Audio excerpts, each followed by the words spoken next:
मुरादाबाद सड़क हादसा, मरने वालों की संख्या बढ़कर 10 पहुंची। दिल्ली बम धमाके में अमोनियम नाइट्रेट के इस्तेमाल का आदेश। बजट सत्र के लिए होने वाली संसदीय बैठक की अध्यक्षता करेंगे पीएम मोदी। सिंगू बॉर्डर पर इंटरनेट सेवा बहाल करे सरकार। किसान नेता दर्शनपाल सिंह, विजिबिलिटी कम होने की वजह से देरी से चल रही 10 ट्रेन। तो आज की ये हेडलाइंस इस वक्त हमारी टीवी स्क्रीन पर।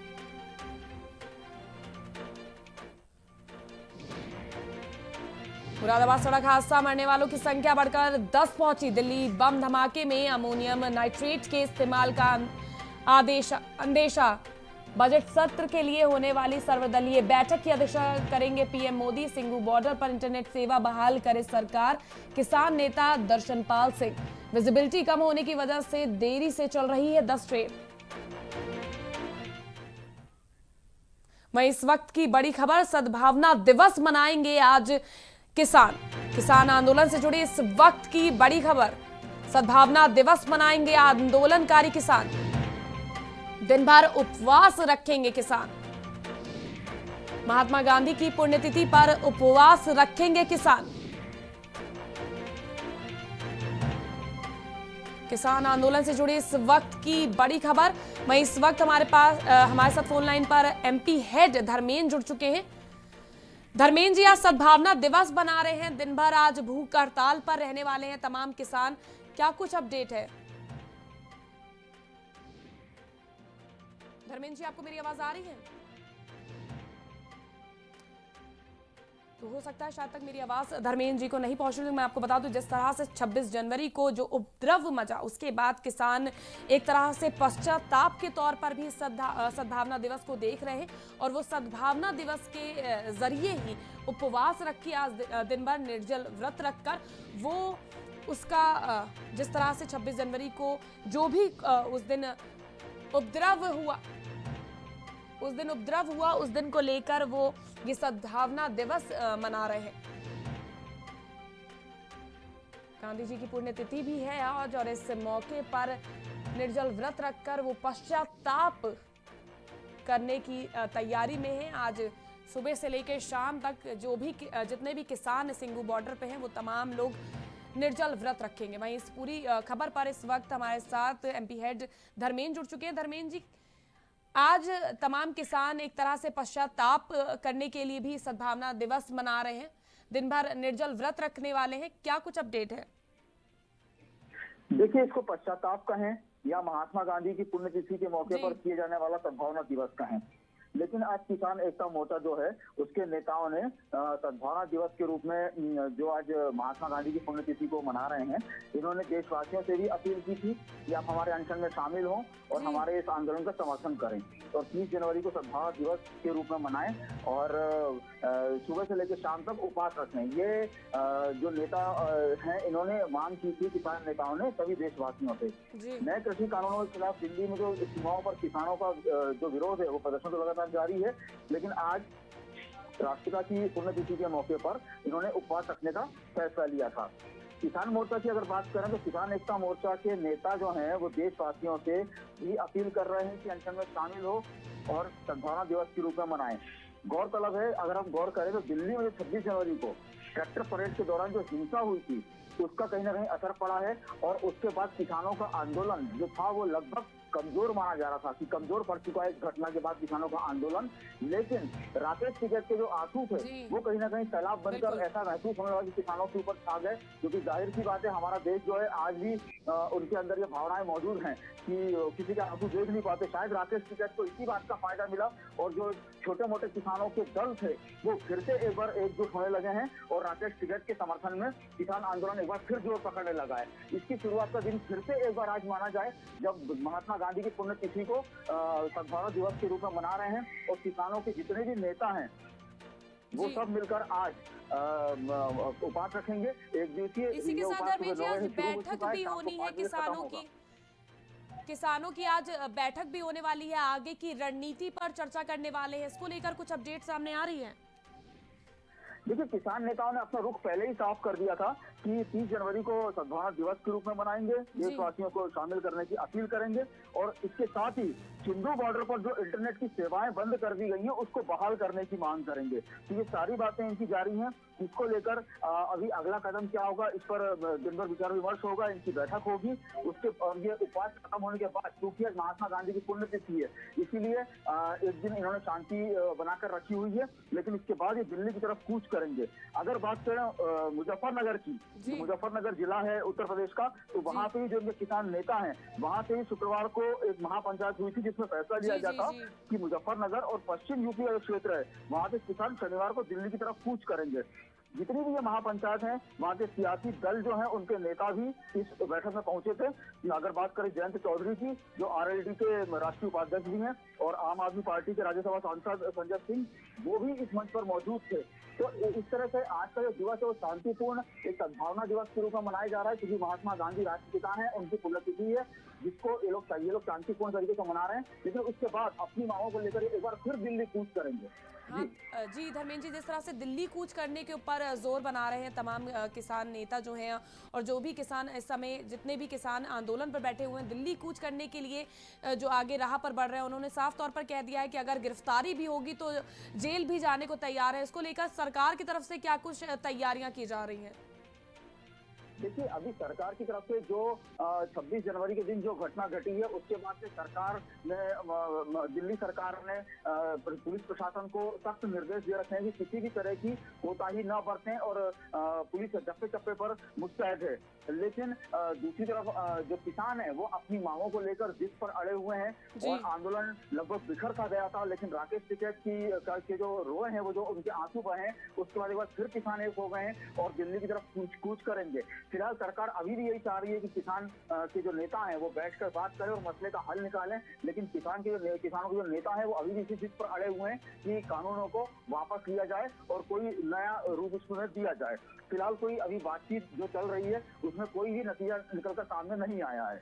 जी, इसी के साथ अभी धर्मेंद्र जी हमारे साथ आप बने रहिए फोन लाइन पर। इस वक्त की बड़ी खबर सामने आ रही है, राकेश टिकैत के ट्वीट से बीजेपी में हड़कंप मच गया है।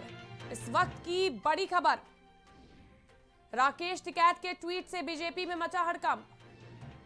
ट्विटर में कहा, हमारे समर्थन में कई बीजेपी नेता पार्टी छोड़ करेंगे हमारा समर्थन।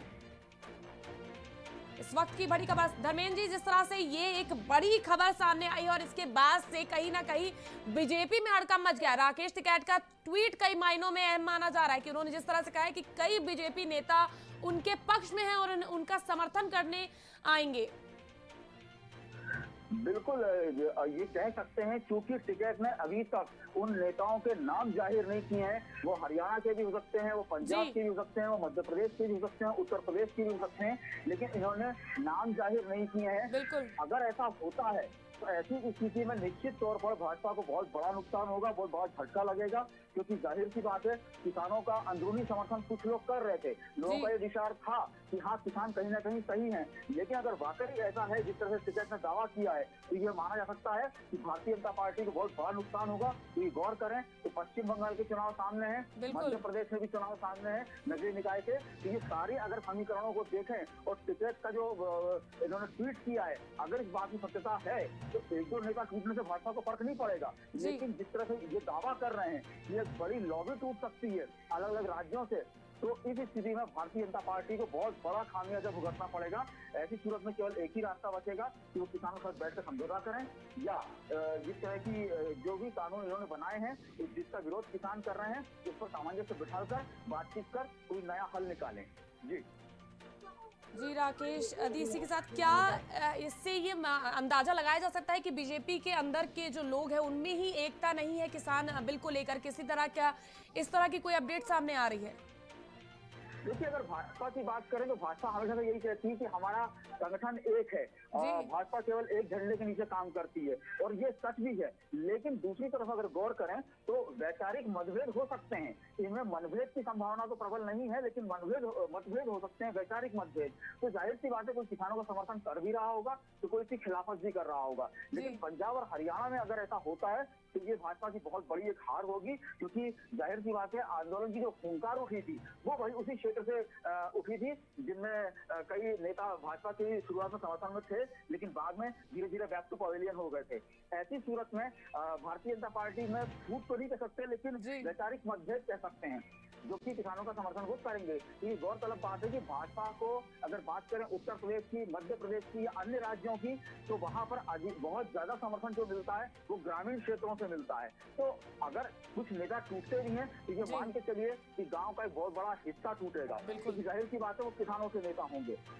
दूसरी तरफ अगर गौर करें तो भारतीय जनता पार्टी की जो नेता हैं, मध्य प्रदेश की बात करें तो सिंधिया के आने से वैसे भी एक दरार मानी जा रही है पार्टी में। हालांकि भाजपा इस बात को एक तरह से खारिज करती है, लेकिन दरार यहाँ भी कहीं ना कहीं मानी जा रही है, क्योंकि इसके जो बाकी मंत्री हैं, बाकी नेता है, विधायक है जिनको मंत्री पद मिलना था, वो सिंधिया के आने से नहीं मिल पाया है। तो दरार यहाँ भी कहीं ना कहीं नजर आती है। अब बात करें इससे बड़े आंदोलन की, तो विचार हो सकते हैं लोगों के कि किसानों के समर्थन में वो उतर सकते हैं। जी बिल्कुल धर्मेंद्र जी, बहुत बहुत शुक्रिया हमारे साथ इस खबर पर जानकारी देने के लिए। लेकिन आप हमारे साथ बने रहिएगा। मैं आपको बता दूं कि जिस तरह से राकेश टिकैत का ये ट्वीट सामने आया है, उससे कहीं ना कहीं भाजपा सरकार में खलबली और भी ज्यादा तेज हो गई होगी और विपक्षी दलों को एक बार फिर भाजपा सरकार को घेरने का मौका मिल गया है। हालांकि देखना अहम होगा कि इस ट्वीट के बाद से किस तरह के बदलाव भाजपा सरकार में सामने आते हैं। क्या भाजपा सरकार के कुछ नेता वाकई में भाजपा सरकार से दूर हो जाते हैं? क्या वो टिकैत का समर्थन करते हुए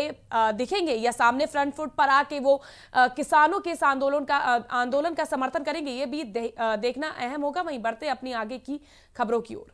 दिल्ली में हुए ब्लास्ट के बाद सुरक्षा एजेंसियां भी अलर्ट हो गई हैं। मिली जानकारी के अनुसार बम ब्लास्ट में 3 कारों को नुकसान हुआ है। ये ब्लास्ट दिल्ली में उस वक्त हुआ जब यहां बीटिंग रिट्रीट का आयोजन हो रहा था। धमाका स्थल बीटिंग रिट्रीट से मात्र 1.5 किलोमीटर की दूरी पर था। फिलहाल पूरे एरिया को सील कर जांच एजेंसी इसकी छानबीन कर रही है। इस एरिया के सीसीटीवी फुटेज की तलाशी लेकर एरिया में सर्च ऑपरेशन चलाया जा रहा है।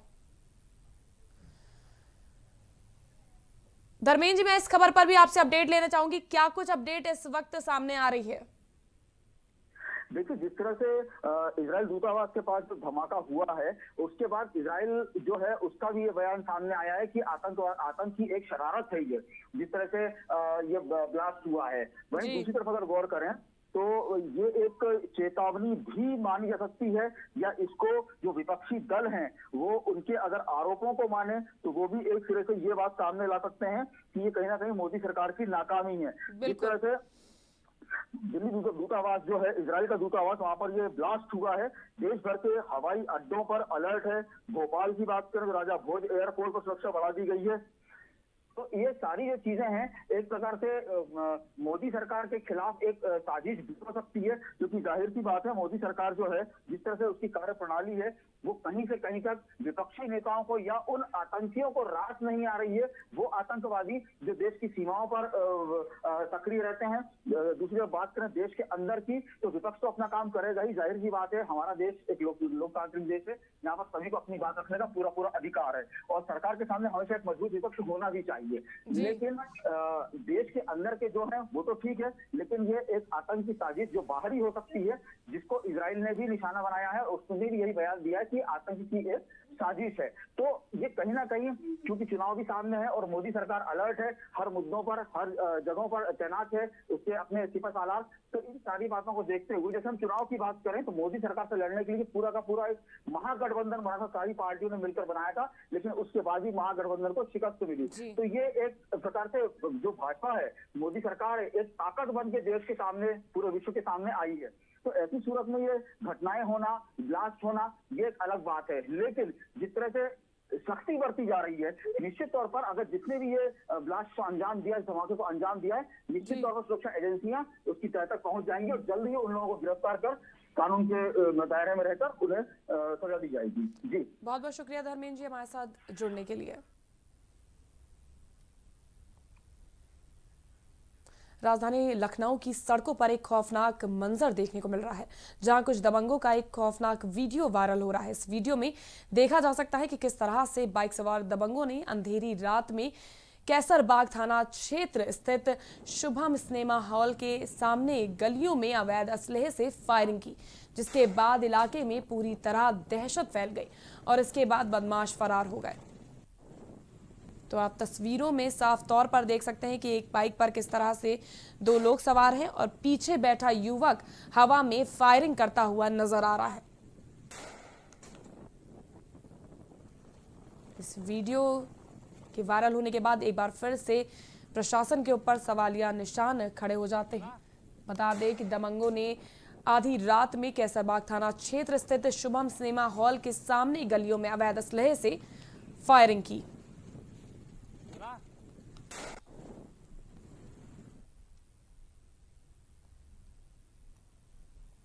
अलीगढ़ के थाना पालीमुकीमपुर में खेतों के रखवाली के दौरान दो पक्ष आमने सामने आ गए और मामला इतना बढ़ गया कि दोनों पक्ष मारपीट पर उतर आए। वहीं एक व्यक्ति गंभीर रूप से घायल हो गया, जिसको उपचार के लिए अलीगढ़ भेज दिया गया है।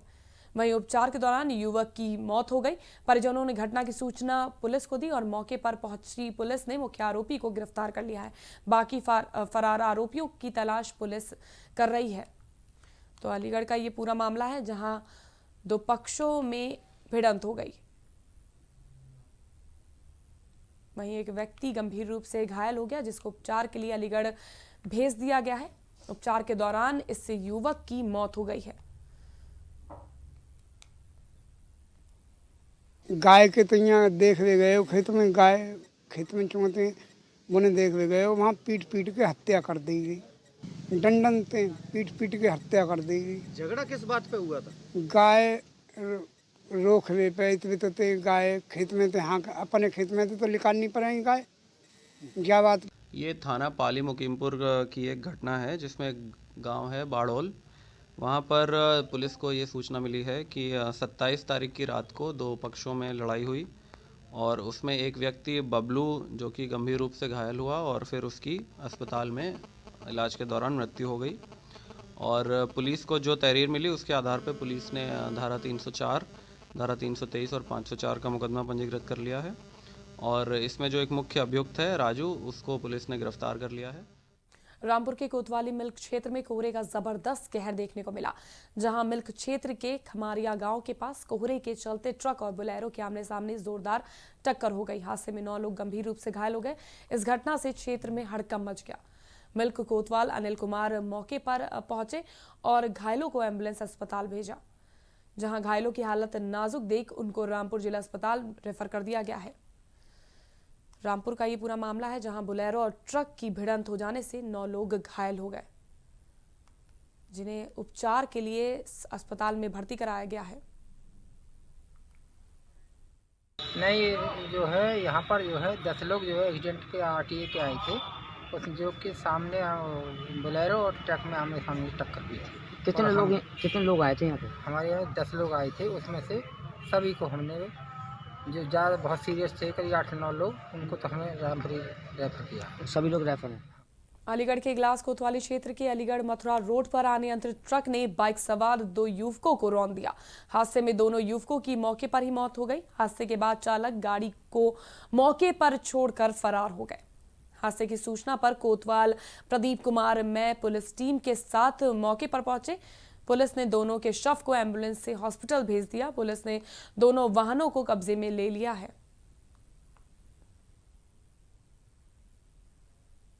मेरे चाचा जी थे, ये इगलास किसी काम से आए थे, भुसावली मोड़ पे पार कर रहे थे, क्रॉसिंग पर ट्रक वालों ने एक्सीडेंट कर दिया। उसके बाद पुलिस क्या कर रही है? पंचनामा का पुलिस आई हुई है, पंचनामा हॉस्पिटल में खड़े हुए हैं, पुलिस पंचनामा कर रही है। हाँ, अभी 4:15 बजे 2 एक्सीडेंट आए थे। 108 एम्बुलेंस लेके आई थी। एक प्रेमवीर और एक प्रहलाद नाम के, ये 2 व्यक्ति थे और शायद ट्रक से एक्सीडेंट हुआ था इनका मोटरसाइकिल के द्वारा और दोनों ब्रॉड डेड थे, कोई लाइफ ऑफ साइन नहीं दिखाई पड़े थे। एक दोनों के हेड इंजरी थी, इंटरनल ब्लीडिंग कर रहे थे और बाइलेटरल दोनों टांगों में रप्चर था और बस्ट इंजरी थी। कासगंज के कोतवाली पटियाली क्षेत्र में 45 वर्षीय व्यक्ति की गोली मारकर हत्या कर दी गई। मृतक की पत्नी ने हत्या का आरोप अपने ही जेठ पर लगाया है। पूछताछ में पता चला है कि मृतक का अपने भाई के साथ जमीन को लेकर कुछ विवाद चल रहा था, जिसके चलते ये घटना हुई। फिलहाल पुलिस ने शव को कब्जे में ले लिया है और पोस्टमार्टम के लिए भेज दिया है। साथ ही आगे की जांच भी शुरू कर दी है।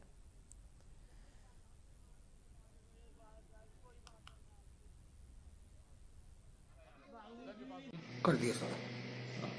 श्रीमती नीरज, वाइफ ऑफ श्री बबलू सिंह चौहान, ग्राम गढ़िया नरसू, थाना पटियाली के द्वारा आज थाना पटियाली पर एक तहरीर दी गई, जिसमें उनके द्वारा अंकित किया गया है कि उनके पति श्री बबलू सिंह चौहान की हत्या उनके भाइयों द्वारा जमीन के विवाद को लेकर कारित की गई है। उस तहरीर के आधार पर थाने पर अभियोग पंजीकृत कराया गया है और मृत शरीर का पंचायतनामा भर के पोस्टमार्टम हेतु भेज दिया गया है। इन समस्त कार्रवाइयों के बाद में विवेचना संपादित की जा रही है। फिलहाल के लिए बस इतना ही। देश और दुनिया की तमाम खास खबरों से रूबरू रहने के लिए आप देखते रहिए प्राइम टीवी।